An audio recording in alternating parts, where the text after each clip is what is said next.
Okay, folks, so this particular video, is primarily an what I like to call internal affairs discussion within the Jewish people. And before I get into it, I just want to really qualify or say kind of a disclaimer that, and I know, and I'm doing this because Jews are tough to deal with. My fellow Jews, because everybody gets very upset. And even if I qualify my statement, people are going to get upset anyway, but I just thought I'd at least qualify it just so, they can come back and see that I qualified my statement by saying the following. I am not judging anybody personally whatsoever. I have nothing against anybody personally whatsoever. I feel that people could do whatever they want. I was once in a particular position. I ate certain things. I did certain things. Blah, blah, blah, blah, blah. Right? I'm no one to talk. I'm not a tzaddik. I'm not a rabbi. I'm nobody. With that said, guys, I'm noticing a thing, particularly in the dating, groups, people's dating profiles,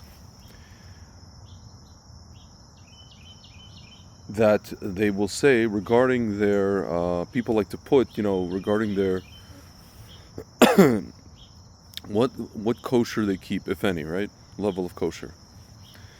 So I understand people who don't keep kosher at all, which is fine. Or there's people who say, not kosher, but willing to take on keeping kosher. That's fine, right? And then there's people who are kosher, and then there's people who like this, who like that, whatever it is, right? What's a little bit confounding to me, and I'll explain to you guys why,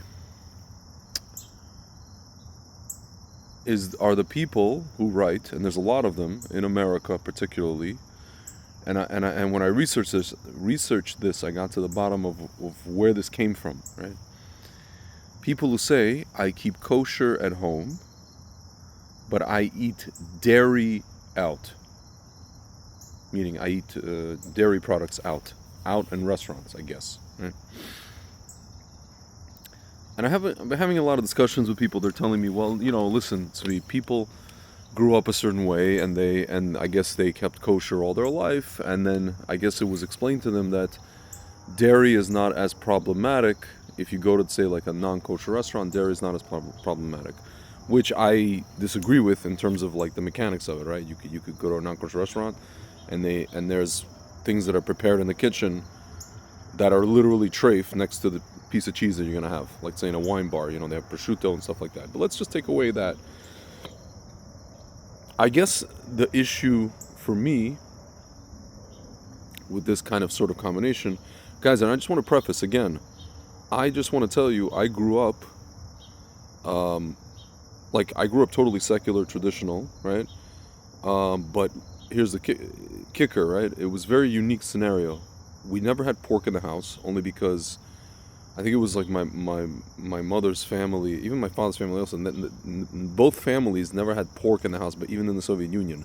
This is in Ukraine, where like something like sala, we call sala, pork is very popular and very, it's very popular. It's like a staple, right? So we didn't have pork in the house.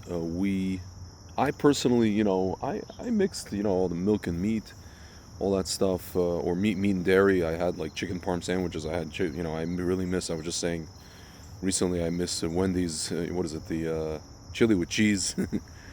I used to eat also shellfish. All this paella stuff, Spanish shrimp.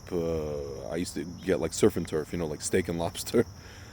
Scallops in Chinese restaurants. I used to eat all those things, guys. So again, I'm nobody to speak. I guess what it really comes down to when I think about it, why I don't understand the people, specifically, this is a very specific group of people who keep kosher at home, but then they say they eat dairy out, is because for the following. And I understand it's not an all or nothing scenario with kashrut, with Judaism, etc. I get all that. I understand all that. Because that's what it was for me, right? Everything was in increments. I cut out First I cut out mixing milk, meat and dairy, and then later on I cut out whatever. I got sick one time. It was in my late 20s. I got sick from like a paella, actually paella, and I cut out shellfish. I thought that was like my sign to cut that out. Hashem was like telling me, all right, dude, you're done with this. So I get it. It's all increments. It's not all or nothing scenario.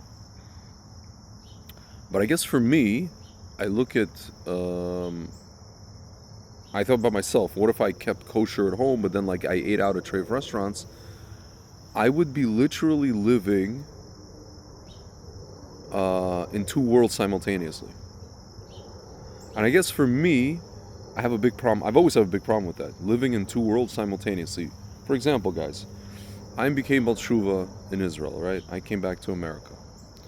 And I remember like going to certain, like, let's say business meetings, or going to certain events, or going to certain things where there's like, let's say Orthodox Jews, and then Orthodox Jews, working or operating in some kind of environment that's not, it's not friendly to Orthodox Jews at all, or it's not friendly to anybody who's trying to keep certain things, or keep, I don't know, what's called Shmirat Tanayim, watching their eyes, or this or that, right? And for me, I was always wondering, how does this person live in two worlds, right? Because here's the thing, guys. I'm a Soviet Jew. My parents lived in two worlds. They lived in two worlds. They lived in one world. They lived in. They had to say certain things in public, right? And as dissidents, they said certain things in private, and they didn't say those things in public, right? On top of that, guys, for me, I guess I went on this whole journey of transforming my life, flipping my life upside down, right?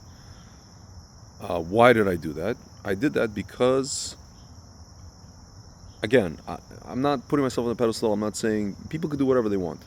I sat down and I learned about metaphysical underpinnings of what I'm putting into my body, right? I actually learned, and I got actually even confirmation that something like tumah, right? Ritual impurity is a real thing, versus tahara, versus purity. That something like treif versus kosher is a real thing, meaning there are actually some kind of metaphysical, yes, unmeasurable, unquantifiable to the naked eye qualities sorry guys, to what's on our plate. We can't see it, we can't measure it, at least not yet. There's certain people on this planet that could see it. I've met them that can measure it, that could feel it, right?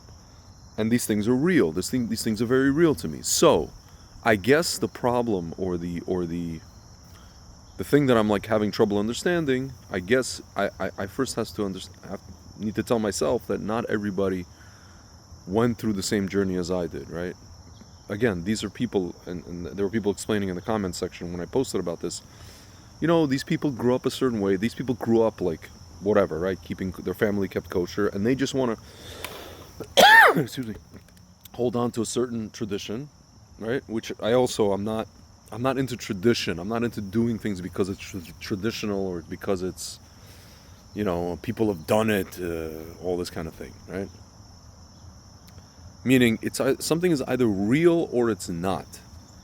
And if it's not real, meaning if it is real, you do it. If it's not real, like if you don't believe that it's real, then don't do it. Like folks, I remember I came back from Israel, and this was the first time I was around Frum Jews in America. And I would talk to a lot of people who grew up Frum, and I would talk to them about, I would ask them, why do you keep kosher? Why do you do this? Why do you do that?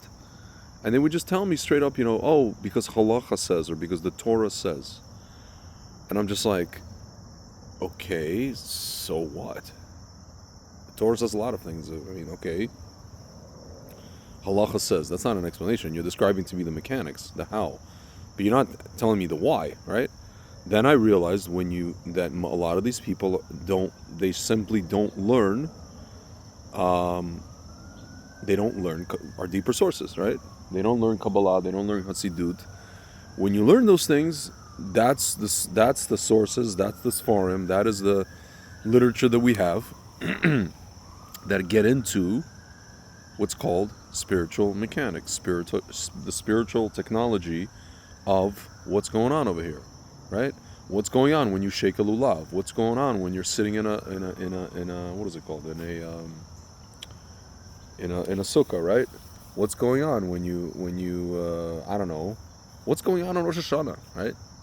What does it mean the Hashem is judging the world, right? Something's going on, right? We can't fully quantify, we can't fully measure, but something's going on. Something's going on Yom Kippur. Something's happening on Hanukkah, right? There's a particular light. Like, I personally, guys, I don't know about you, I personally feel things, right? Especially when I'm in Israel. Something's going on Purim, right? Something happens when we put a mezuzah with, versus when we don't put a mezuzah on our door. Things happen, right? Like say tzvi, well, it's not so linear. Of course it's not linear, right? But the point is, there's a reason why we do these things. It's not just tradition, that, by the way, guys, that's why Fiddler on the Roof is the favorite play of secular and or reform and, these unaffiliated Jews, because it's just like, it's like a cute thing, right? Of like this bygone era of people keeping these silly things, right? Because people never learned. It's like I was telling my friend, he said to me, people didn't, he went down the line of like, oh, people didn't learn these halachas, they didn't learn those halachas. So I said, basically, so that leaves me in a little bit of a pickle, because I'm like this crazy Baal Tshuva who basically had to learn all these halachot, and now I can't unknow what I know, and now I have to eat in mediocre restaurants, right? That's another thing, guys. I spoke about this before. Kosher restaurants compared to non-kosher restaurants, in terms of quality for what you're paying, are above and beyond. Non-kosher restaurants are above and beyond kosher restaurants. I'm not saying there's no good kosher restaurants. I'm just telling you guys, you need to understand what a person who's a Baal Tshuva is giving up. What we gave up. So when we hear people saying, well, I eat kosher in the house, when a person who never kept kosher until they were 31, right? And then decided, okay, I'm going to keep kosher. What does it mean to keep kosher? You keep kosher, right? Everywhere. No matter where you are, right? And when they hear people say, well, I keep kosher in the house and this and that, it's like it only means one thing. It means that people just are not doing it. People are doing it because it's tradition or because it's something in their family, and not because they're thinking about anything under the hood, right? And I think that's my problem. I think that my problem, quote unquote problem, is that I've always, even before I was, so-called Shomer Shabbat and kosher, I've always asked the question, since I'm a kid, what the hell is under the hood of this entire world? What's behind all of this? Like, we're looking at a physical world, right? Again, this conversation speaks to a bigger thing. My question speaks to a bigger conversation, right? You look around the world. What's behind all this? What's behind physical matter? What's behind this tree? What's behind air? What's behind I don't know, oxygen that we breathe? What's behind? Folks, there's literally I hate to sound like the guys from Spaceballs. There's literally a force, or Star Wars. There's literally a Schwartz. There's literally a Schwartz behind all of this, right? Frank and I always speak about the Schwartz, right? How these guys, these fruitcakes took Schwartz out of life, right? There's literally a force behind it, folks. So if there's a force behind it, metaphysical force, it's real. Like, we can't quantify, again, we can't measure it, we can't quantify it yet. Just yet. We will soon. So if there's a force, then that means that there's a big difference between, let's say, an animal that was, let's say, shechted properly, prepared properly, versus an animal that's not, right? I mean, we understand that logically. An animal that suffered during its, slaughtering is going to be it's going to have a different effect on us spiritually when we eat it than an animal that didn't, right? Folks, same thing I think goes for, again, like a lot of people say, dairy itself is not problematic. Again, for me, restaurants, it's a technical thing. You go to a restaurant, there's other things in a restaurant alongside the dairy that you're eating.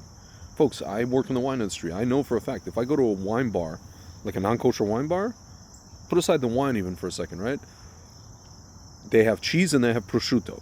It's Italian, folks. They have Italian wine, they have French wine, prosciutto and all these, that's like their staple, at least in Italy, right? prosciutto and cheese, right? So the cheese is not a problem, right? You could say, well, Tzvi, why don't you just order cheese by itself? You don't have to get prosciutto, right? Yeah, but there's prosciutto in the kitchen. I don't know what I'm not in the kitchen. I can't see if there's like some fat from a pig flying around over there and getting on a plate and this and that and the other. And person is they just handled prosciutto and now they're handling my cheese. Folks, I mean, you can say, oh, they have gloves. Folks, I don't know. That's already strike number one, right? Again, I'm not judging anybody personally. I'm just trying to understand rationale. That's all, right? Because again,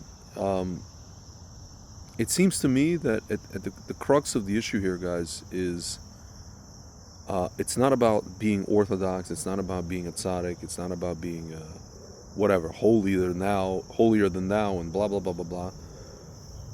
For me, it's very, very simple. Either people have a consciousness or they don't. Or they have a consciousness, or they want to have a consciousness at home, and then when they're out, they're just like, who gives a crap, right? It's all about consciousness, right? And I noticed for a lot of people, the answer that was given to me by a lot of people, it's just they want to have tradition. They want to keep a certain, I noticed two words that came up: lifestyle, and another word that came up is comfort, right? Folks, I mean, fine. So I say, if you want to have comfort, I say, this is just me. If I wanted to be comfortable, I wouldn't keep kosher at all, because I'll tell you guys honestly, kosher food is not as good as non-kosher food. And it's more expensive. It's really, really, really freaking expensive. Yeah, I wouldn't maybe put pork in my refrigerator or wherever, shellfish. But folks, I wouldn't, if I didn't believe that this was, I'm just telling you right now, if I didn't believe that this was real, if it wasn't explained to me, if I wasn't made to understand that this is very, very real, that what's under the hood is very, very real, I would just buy, I would live the way I lived in my teens and my 20s. I would just go out and buy much cheaper and much better non-kosher beef and non-kosher chicken. Way cheaper. Folks, you know that a lot of the chicken that you buy, kosher chicken for example, has feathers in it, right? Certain companies. They can say, Tzvi, why don't you buy this company, that company? Yeah, it gets more expensive. The less feathers, the more expensive. Folks, again, why would I spend more money on something unless I believe that the underpinnings of it is real? I wouldn't. I'm not crazy. Right? Like, it's just an economical consideration, right? Economics. So, I don't know, folks. I mean, I guess to me, yeah, I'm a bit of a neophyte, you could say. I'm a bit of a, what is it called? Ideologue, yes. But and also it's very difficult because I did flip my life upside down. Again, I'm not giving myself an award. I'm not patting myself on the back. I'm just explaining to you, I did flip my life completely upside down. Yes, it took me in increments. It took me a while. It didn't happen overnight. It didn't happen all at once. It wasn't an all or nothing proposition. I even had friends who would mock me because they thought it was an all or nothing proposition, who didn't really understand how this works, right? And yeah, in my head, I was going towards a certain, the more I learned, I was going towards a certain kind of end point, right? Obviously, the learning never stops, but in terms of kosher, I was going towards, I already saw in my own trajectory, I was going to a certain place, right? In terms of what I was going to keep, right? Again, it started out just like I cut out whatever, right? My chicken parm sandwiches and my whatever it is. My chili with cheese, which I miss. Folks, you know what I miss? I miss very much chili with cheese. And by the way, I didn't have pork mostly, but I grew up eating bacon. Folks, can I tell you something? I notice in the kosher world, they have beef bacon, they have turkey bacon. Folks, please take it from me. If you grew up Orthodox and you never had real bacon, take it from me. There is nothing like real flippin' bacon. I'm not saying you should go out and eat it today. I'm just telling you, there's nothing like real bacon. It's amazing. And then bacon and eggs, and oh my God, right? yeah, and I miss my scallops, and I miss shrimp. Do I miss shrimp? I don't know. Sometimes I do. Not really. Um, what else do I miss? Yeah, chicken parm, amazing. Uh, there was another thing I was thinking about the other day that I miss that I didn't, that I did not. I can't keep forgetting. Honestly, guys, for me, uh, every time I'm around, like if I'm in New York and I pass by a pizza place, just a random pizza place, and I smell the pizza, I'm just like, oh my God. And you can say, Tzvi, there's plenty of good kosher pizza places. Folks, I'm telling you, Grimaldi's, and this is not in any way a commercial for Grimaldi's, meaning, I'm not getting paid, but I got to tell you guys, authentic brick oven pizza, ain't nothing like it. By the way, some people rationalize you can eat brick oven pizza in a non-kosher place because the temperature is so hot, right? That it's just like it burns off what's called all the tam. I guess the essence. Again, see, there's another thing. Orthodox Jews, they grow up with saying the word tam, right? And learning about halacha, the tam. Folks, you know what tam is? T-A, in English it's T-A apostrophe A-M. Tam.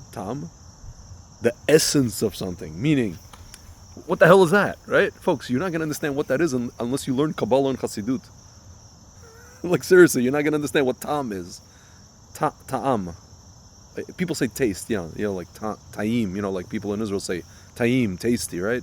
No, it's not what it means. It doesn't mean taste. It means essence, spiritual essence. For example, right, in a halakha, right? Just, I don't want to go off into halakha too much, but like when you cook something on a pan with onions, right? Onions keep the tam.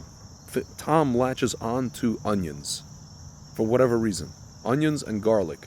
So when you have a pan that has onions and garlic in it, and you had something there, it's and then you're wondering, is it milk or meat? And anytime there's any kind of question about kashrus, and you involve onions or garlic in the equation, you run into the problem of what's called tam. What is tam? I don't know. Ask your mekubal, your local neighborhood Kabbalist, and explain to you what tam is. But Orthodox Jews, folks, they learn about ta'am, just on a halachic basis every single flippin' day. And it's just, okay, we don't know what it is. Taste. No, it's not taste. It's essence.